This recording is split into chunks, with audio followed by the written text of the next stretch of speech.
Masya Allah, saya tuh kadang-kadang berpikir begini, kita ini memang hidup di zaman yang senantiasa bertambah berat.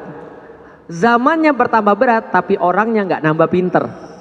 Ini yang kadang-kadang buat kita jadi stres. Tapi nggak apa-apa, emang mau bicarain apa sih sebenarnya? Saya tuh mau ngasih tahu gini, ketika zaman itu semakin berat, tantangan juga semakin berat. Pertanyaannya, kita ini harus seperti apa sih? Tenang, zaman memang bertambah berat. Dan tantangan memang bertambah berat, tapi itu juga menjadi sebuah tanda bahwa Allah akan menganugerahkan kita sesuatu yang lebih besar. Contoh, coba lihat ya. Tidak bertambah zaman kecuali dia bertambah syiddah, kecuali dia bertambah berat. Tapi ketika zaman bertambah berat, itu tanda-tanda Allah akan membangkitkan orang-orang terbaik di zaman itu. Coba kita lihat teman-teman sekalian. Kalau zaman dulu ketika belum ada masalah-masalah kayak sekarang, ustadz-ustadz yang diperlukan kira-kira ustadz-ustadz sederhana atau ustadz-ustadz rumit? Ustadz-ustadz sederhana atau ustadz-ustadz rumit?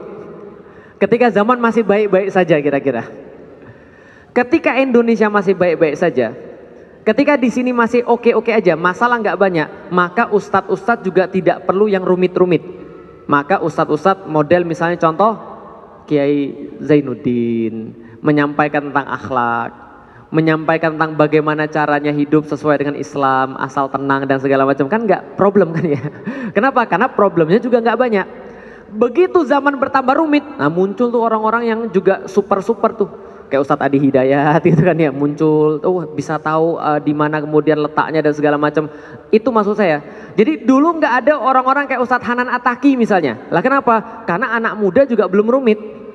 Anak muda masih banyak pergi ke masjid, masih banyak yang madetin surau gitu kan ya. Karena itu belum perlu orang-orang kayak Ustadz Hanan. Begitu kemudian zaman bertambah rumit, muncul juga orang-orang yang rumit, itu kan ya. Kalau dulu kemudian belum ada yang aneh, kayaknya nggak ada orang radikal nomor 2, nggak ada. Tapi begitu masa semakin rumit, mungkin perlu orang radikal kan itu kan ya. Nah ini maksudnya adalah kalau seandainya Allah itu sudah memperlihatkan kerusakan generasional, artinya Allah pengen membangkitkan juga orang-orang baik generasional. Coba lihat, kapan Salahuddin Al-Ayyubi muncul? Ketika Baitul Maqdis diambil.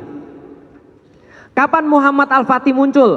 Ketika Konstantinopel itu sudah merajalela kezalimannya, kan gitu kan ya. Nah maka itu adalah berita baik buat kita. Pertanyaannya, bagaimana caranya dan apa hubungannya dengan Ramadan kita bisa untuk punya kekuatan, bisa